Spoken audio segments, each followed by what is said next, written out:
Welcome friends. আমি এর আগে ভিডিওতে বলেছিলাম, বিশেষ করে আরসিতে মালপত্র জমা দেওয়ার যে ভিডিওটি ছিল সেখানে আপনাদেরকে বলেছিলাম যে আপনাদেরকে ফর্মের জন্য দুটো বুকলেট দেয়া হবে। একটা বুকলেট 1 যার মধ্যে বেশ কিছু ফর্ম একবারে স্টিচ করা থাকবে, সেগুলো ছিঁড়তে পারবেন না। আর একটা দেওয়া হবে বুকলেট 2 যার মধ্যে 80-90টা পেজ থাকবে এবং ফুটো করা থাকবে। সেই ফর্মগুলো আমরা ওখান থেকে ছিঁড়ে কভারে ভরবেন। তো ওই বুকলেট 1টাকে নিয়ে আপনাদের অনেক প্রশ্ন ছিল যে এর ফর্মগুলো আমরা ছিঁড়তে পারবো কি না, বা এটার কি বিষয় অ্যাকচুয়ালি। তো আজকে সেই বুকলেট 1 যেটা আমি বলেছিলাম, যেটা এখানে স্পেশাল বুকলেট নাম দেওয়া হয়েছে, তো সেই স্পেশাল বুকলেট তার মধ্যে কি কি ফর্ম থাকবে সেই ফর্মগুলো আমি আপনাদেরকে দেখাবো। এবং এই স্পেশাল বুকলেটের যে কভারটা তার মধ্যে কিছু ফিল আপ করতে হবে সেগুলো দেখাবো, বা এর জন্যে কি আপনাকে প্রিকশন নিতে হবে, কি আপনি করতে পারবেন না, সেই সব নিয়ে ডিসকাস করব। তবে সেই সব নিয়ে ডিসকাস করার আগে এই যে কভার পেজটি আপনাদেরকে দেখাবো স্পেশাল বুকলেটের, তো সেটি আমাকে মেল করে পাঠিয়েছেন মিস্টার খৌনিস বেরা মহাশয়। তো ওনাকে বিশেষভাবে ধন্যবাদ জানাই এই কভার পেজটি পাঠানোর জন্য। এবং উনি আমাকে বলেছেন যে স্যার আপনি এটা নিয়ে একটা ভিডিও তৈরি করুন।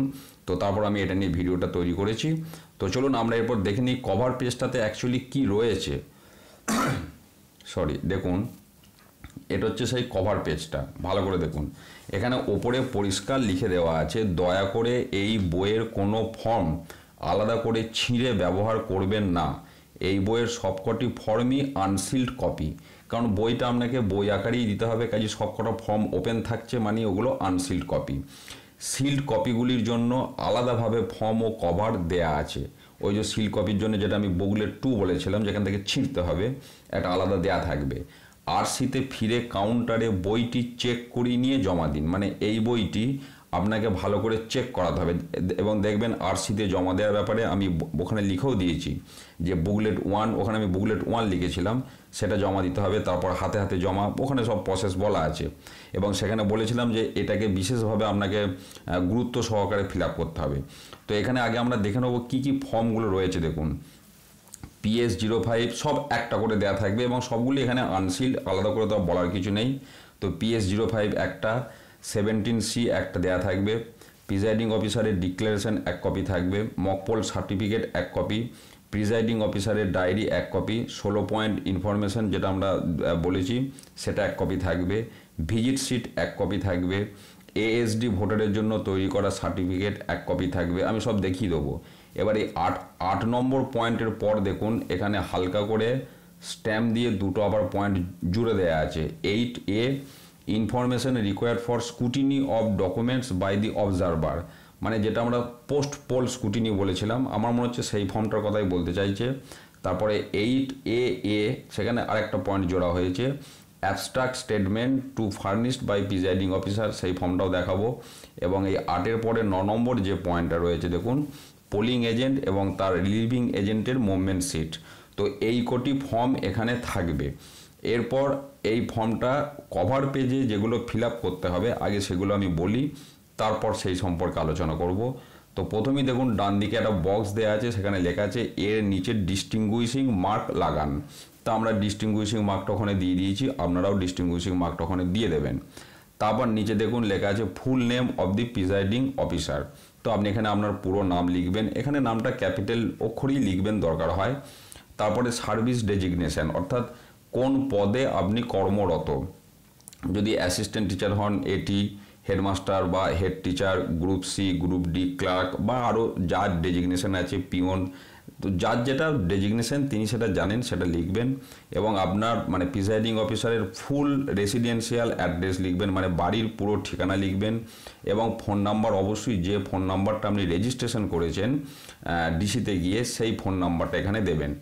তারপরে দেখুন আপনার সঙ্গে মাইক্রো অবজারভার ট্যাগ করা আছে কি না, ভিডিও ক্যামেরা ট্যাগ করা আছে কি না, বা ওয়েবকাস্টিং ট্যাগ করা আছে কি না, যেটা থাকবে সেটাতে টিক দেবেন। ধরুন আপনার সঙ্গে মাইক্রো অবজারভার ট্যাগ করা আছে, তো আপনি মাইক্রো অবজারভার ঘরটা ট্যাগ করবেন। আপনার কাজ এইটুকুই। বাকি যেটা আছে এটা রিসিভিং সেন্টারে আপনি যখন জমা দেবেন আরসিতে, তারা এগুলো এবার চেক করবে। তারা এবার যেগুলো চেক করবে সেটা তো আপনাকেও চেক করার আগে মিলিয়ে দেখে নিতে হবে যে আপনার সেগুলো ঠিক আছে কি না। তো সেই চেক করার ব্যাপারটা আমি আবার শেষে আলোচনা করব। তো এরপরে আমরা পরপর এখানে যে ফর্মগুলো থাকবে, আপনি এই যে পাতাটা উল্টাবেন, প্রথম পাতাটা উল্টালেই আপনি কোন ফর্মটা দেখতে পাবেন, PS05। দেখুন এই যে PS05 voters turn out report, এগুলো সব কিন্তু আপনাদেরকে সেপারেট ভিডিও দেওয়া আছে কিভাবে ফিল আপ করতে হবে। আপনারা সেই ভিডিওগুলো প্রয়োজন পড়লে আরেকবার করে দেখে নেবেন। তো প্রথমেই PS05 এই যে ফর্মটি দেখতে পাচ্ছেন এটা থাকবে। তারপরে 2 নম্বরে যেটা আছে দেখুন 17C, অর্থাৎ ব্যালট পেপার অ্যাকাউন্ট, এই ফর্মটা তারপর পাতা উল্টালেই PS05-এর পাতাটা উল্টাবেন, ফর্ম 17C দেয়া থাকবে। এগুলো সব ফাঁকা থাকবে, যেমন আপনারা ফিল আপ করার পদ্ধতি শিখিয়েছি বা আপনারা শিখেছেন সেইভাবে আপনারা 17Cটা ফিল আপ করবেন। তারপরে যেটা থাকবে দেখুন ওখানে লেখা ছিল আপনার প্রিসাইডিং অফিসারের ডিক্লারেশন। এবার প্রিসাইডিং অফিসারের ডিক্লারেশনের আমরা জানি 4টে পার্ট। তাহলে প্রথমে পার্ট 1 থাকবে কমেন্সমেন্ট অফ পোল, সেটা যেমন ফিল আপ করার সেইভাবে ফিল আপ করলেন।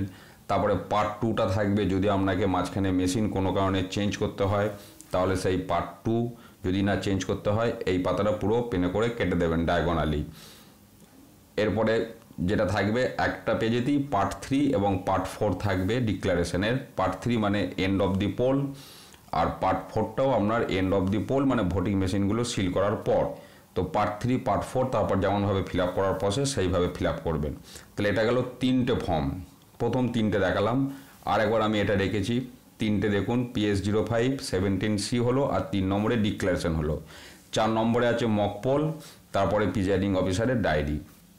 তো দেখুন 4 নম্বরে আমরা মক পোল সার্টিফিকেটটা রেখেছি, এটা হচ্ছে মক পোল সার্টিফিকেট। তারপর মানে ওই ডিক্লারেশনের পাতাটা উল্টালে আপনারা মক পোল সার্টিফিকেটটা এইভাবে পাবেন ফাঁকা। তো সেটাকেও আপনাকে যেমন ফিল আপ করেন সেইভাবে একই ফিল আপ এখানেও করতে হবে। তারপরে আমরা যেটা দেখেছিলাম আপনার প্রিসাইডিং অফিসারের ডায়েরি। এবার প্রিসাইডিং অফিসারের ডায়েরির 4টে পাতা থাকে, আমার এখানে ছোট ছোট করে লেখা আছে বলে 3টে পাতায় কুলিয়ে গেছে। তো প্রিসাইডিং অফিসারের ডায়েরির 4টে পেজ পরপর আপনার থাকবে, এটা প্রথম পেজ, দ্বিতীয় পেজ, আমার এখানে 3টে পেজই কুলিয়ে গেছে। প্রিসাইডিং অফিসারের ডায়েরি, টোটাল ডায়েরিটা ওখানে থাকবে, যেমন আমি ভিডিওতে আপনাদেরকে দেখিয়েছিলাম আমার এখানে 3টে পেজে কুলিয়ে গেছে, আমি বারবার বলছি। তো তাহলে প্রিসাইডিং অফিসারের ডায়েরি হলো। আবার আমরা এখানটা চলে আসছি, তাহলে আমরা কোন জায়গা পর্যন্ত গেছি, 5 নম্বর পর্যন্ত প্রিসাইডিং অফিসার ডায়েরি। এরপরে দেখুন আছে 16 পয়েন্ট ইনফরমেশন, তারপরে ভিজিট সিট, তারপরে ASD ভোটারের লিস্ট। তাহলে 16 পয়েন্ট ইনফরমেশন সিট কোনটা, এই যে দেখুন 16 পয়েন্ট ইনপুট বা অ্যাডিশনাল ইনপুট যেটা বলা হয়, এর 16টা পয়েন্ট আছে এবং শেষকালে আরেকটা পয়েন্ট যোগ করতে হবে 17 নম্বর, time of closure of poll, সেটাও আমি বলেছি। তো এরপরে তাহলে এই 16 পয়েন্ট ইনপুটের ফর্মটা তারপর ওখানে দেয়া থাকবে। তারপরে ওখানে যেটা ছিল ভিজিট সিট, মানে আপনার বুথে যে সমস্ত ডেজিগনেটেড পার্সন এখানে যাদের নাম দেয়া আছে 2 নম্বর কলমে, তারা ভিজিট করলে তারা এখানে সব সই সাবুত করবেন। এই নিয়ে তো ভিডিও আমার সব দেয়া আছে। ভিজিট সিটের পর ASD লিস্ট। ASD লিস্ট মানে ASD লিস্ট যেটা আপনাকে ডিসি থেকে দেবে সেটা নয়, সেই লিস্টের সাপেক্ষে যারা ভোট দিয়ে গেল তাদের জন্য আপনাকে একটা লিস্ট তৈরি করতে হবে। এটা আপনারা ASD ভিডিওতে অলরেডি নিশ্চয়ই দেখে নিয়েছেন, নাহলে একবার দেখে নেবেন। তো যারা ভোট দিয়ে গেল ASD লিস্টের অন্তর্ভুক্ত ভোটাররা, তাদের জন্য আপনাকে একটা লিস্ট তৈরি করতে হবে। সেই লিস্টটা এই পাতার মধ্যে থাকবে, ওই ফর্মটা। তো সেই ফর্মটা আপনি ফিল আপ করলেন, ASD লিস্ট গেল। তাহলে আমরা কোন জায়গায় গেছি, আমরা 8 নম্বর পর্যন্ত গেছি, ASD ভোটারের লিস্ট। এবার 8A-তে আছে আপনার পোস্ট পোল স্কুটিনি, 8AA-তে আছে অ্যাবস্ট্রাক্ট স্টেটমেন্ট, আর লাস্টে এজেন্টের মুভমেন্ট সিট। তাহলে এরপরে পোস্ট পোল স্কুটিনি, এই যেটা ফর্মটা আমি দেখিয়েছি আগে ভিডিও দেওয়া আছে, পোস্ট পোল স্কুটিনি রিপোর্ট, আপনার এই ফর্মটা তারপরে থাকবে। তারপরে আপনার যেটা বললাম abstract statement to be furnished by presiding officer, এবং এই অ্যাবস্ট্রাক্ট স্টেটমেন্ট ফিল আপ করা আপনাদেরকে আমি 3 ধরনের পদ্ধতি দেখিয়েছিলাম। এখানে ফর্ম একটাই থাকবে, আপনার যে কেস আসবে, যেমন যদি আপনার কিউতে কেউ না থাকে তার জন্য আমি একরকম টাইপ দেখিয়েছিলাম, কিউতে যদি 45 জন করে থাকে তার জন্য আমি একটা বিশেষ কেস দেখিয়েছিলাম। আবার কিউতে মনে করুন 46 জন করে আছে অথচ ভোট দিয়েছে একজন, তখন কিভাবে ফিল আপ করবেন সেই কেসগুলো দেখিয়ে দিয়েছি। কিন্তু এখানে 3টে ফর্ম থাকবে না, এখানে একটাই ফর্ম থাকবে, আপনার যে ধরনের কেস হবে আপনি সেইভাবে এটা ফিল আপ করবেন। তো এইটা গেল আপনার অ্যাবস্ট্রাক্ট স্টেটমেন্ট, আর লাস্টে যেটা ছিল এজেন্ট মুভমেন্ট শিট। এতে তো এজেন্ট মুভমেন্ট শিটের ভিডিও তো আমি আপনাদেরকে দেখিয়েছি, এবং এটা ফিল আপ করাটা বেশ একটু জটিল আছে, আমি আলাদা করে কালারিং করেও এটা ফিল আপ করা আপনাদেরকে দেখিয়েছি। তো এই কটা ফর্ম কিন্তু ওখানে পর পর একদম স্টিচ করে মানে স্ট্যাপল করে পিন আপ করে দেওয়া থাকবে, একটা ফর্মও ছিঁড়বেন না। সব কটা ফর্ম আপনাকে যেমনভাবে ফিল আপ করতে দিয়েছে সেইভাবে ফিল আপ করতে হবে। এরপরে যেটা আমি বলতে চাইছি, এখানে দেখুন যে একটা 4টে বক্স রয়েছে, যে আপনি যখন জমা দেবেন ওনারা মিলিয়ে দেখবেন কোন পয়েন্টগুলো। দেখুন ওনারা টোটাল আপনার যে ভোট পড়েছে সেটা 3টে জায়গা থেকে ক্রস চেকিং করবে। এক হচ্ছে দেখুন ওই যে যেটা বক্সের মধ্যে লেখা আছে total poll as in PS05, PS05-এ আপনি টোটাল ভোট যা লিখেছেন সেটা মিলতে হবে কার সঙ্গে, পয়েন্ট নাম্বার 6 অফ 17C, সেটা আবার মিলতে হবে কার সঙ্গে, point number 10(4) of presiding officer diary, দিয়ে সমান দিয়ে আপনার টোটাল যা ভোট হবে সেটা এখানে লিখতে হবে। হয় আপনারা লিখে দেবেন বা জমা নেওয়ার সময় ওনারা লিখবেন, সেটা দরকার হয় জেনে নেবেন। তো তাহলে আমরা এই 3টে ফর্মকে আরেকবার দেখে নিই। PS05 প্রথমে আমরা যাচ্ছি। দেখুন PS05-এ একদম ওপরে দেখুন এই যে voter turn out, male female 450 350 দিয়ে টোটাল ভোট পড়েছে 800, আর আমার মোট ভোটার সব জায়গায় দেখানো আছে 1025 প্লাস 4 EDC, তাহলে টোটাল ভোট হলো 800। তাহলে এটার সঙ্গে আমি আবার পিছনটা যাচ্ছি, PS05-এর সঙ্গে মিলতে হবে কোনটা, পয়েন্ট নাম্বার 6, আমি একটু বড় করে দেখাই, পয়েন্ট নাম্বার 6 অফ 17C, তার মানে 17C মানে ব্যালট পেপার অ্যাকাউন্ট, তার পয়েন্ট নাম্বার 6-এ এবার দেখবো আমার 800 ভোট সমান মিলেছে কিনা। তাহলে চলুন 17C আমি আবার গেলাম, 17C দেখুন পয়েন্ট নাম্বার 6 এইখানে আছে, total number of votes recorded as per voting machine 800, দেখুন মিলেছে।